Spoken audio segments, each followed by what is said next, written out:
Hello, my fellow ultra pivoting art educators. My name is Dawn and I'm coming to you from Mission Control here. The spare bedroom, really, about 30 minutes south of San Francisco. So I've got a printmaking hack for you today, and you're probably not doing a lot of printmaking if you're teaching like this, like I am. But once everything gets back to normal and we're all back in our classrooms, this will help you a lot. Scratch foam printmaking. Awesome. The kids love it. I love it. The mess is not so much fun, but this will help you out. You need three main things. First, those free newspapers that you see at the supermarkets and the coffee shops, you need these. You need a bunch of these. So just go in the little thing, pull out about a dozen of them, put them under your arm, and just walk away. Just walk away. Nobody will notice. You didn't do anything wrong because they're free. Just go ahead and walk away. These are fantastic. Next, blue tape or masking tape, whatever you can get from your school. Blue tape works a little easier to come off of the tables. Lastly, let me introduce you to dumpster diving gold. Yes, the one, the only laminating machine scrap. This is the best. This is the best. Not only can you use it for this hack, but you can use it for those super cool reverse self-portraits. You know, where they have to do Sharpie and then paint. That'll work great. And on monoprints. Monoprints work fantastic. And oh, look, my sample's laminated. Yeah, I love to laminate too. Okay. You're saying to yourself, Dawn, I don't have a laminator. That's okay. I'm going to guess somewhere in your district or city or town, somebody's got a laminator. Reach out to your fellow art educators and ask them to collect some scraps. All you need to do is put a box under the laminating machine that says Save for Art, and within a week or two you will get enough scrap that you will have for projects for probably about a year. Okay, so I can't do the hack here in Mission Control because I don't have enough room, so we'll go to the studio. Okay, yeah, it's the kitchen. Yeah, we'll go to the kitchen. All right, see you in just a minute. All right, here we are in the kitchen, and thanks to all of you lovely viewers, my counter's got a beautiful deep clean and decluttering. But before I point the camera down and show you what the setup looks like, here's a little get it done before tip.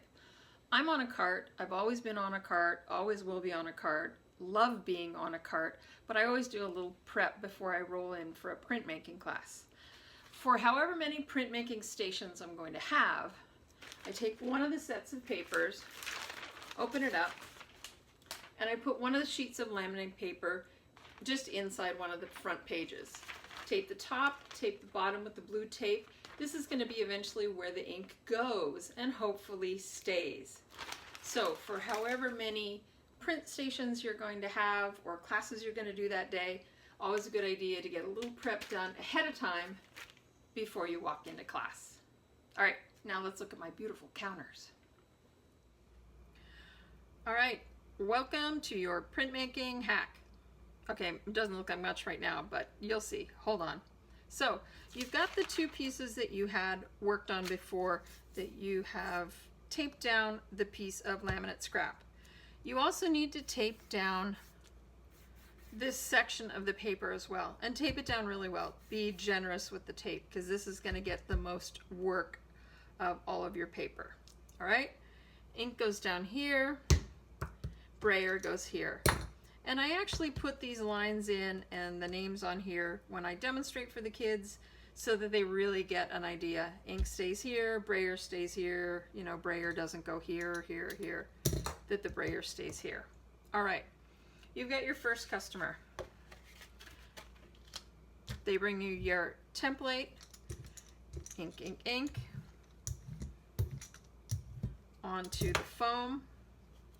They pick up their foam. Now this is all going to be covered with ink now, right? Because they rolled the ink out on there. So, nice clean piece of paper.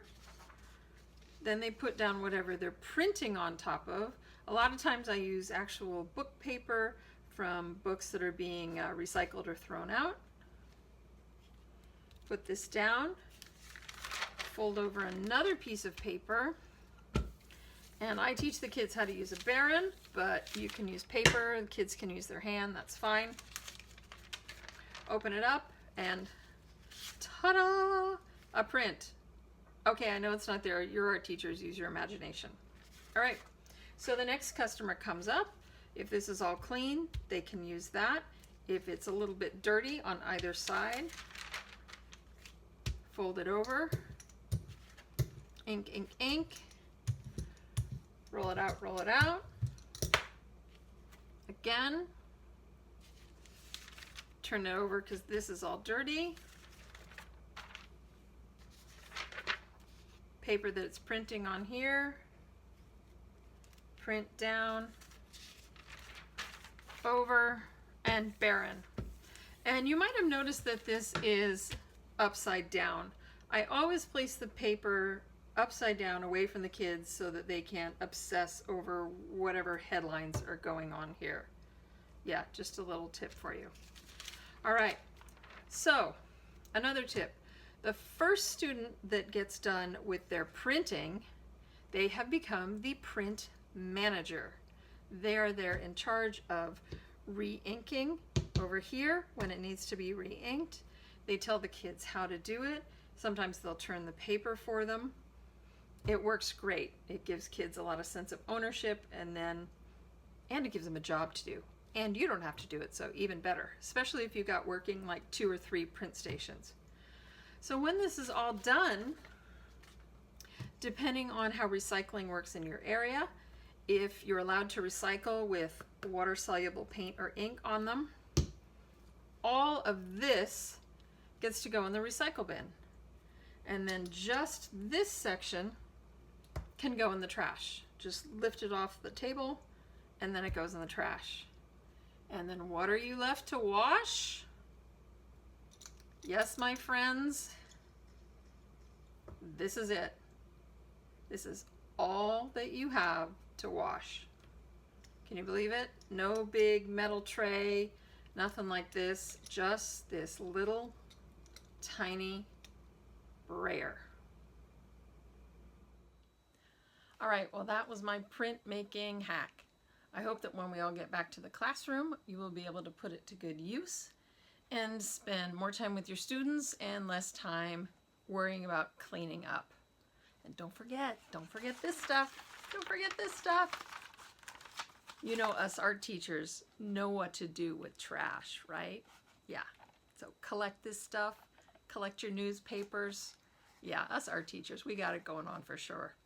All right, everybody, take care. Bye.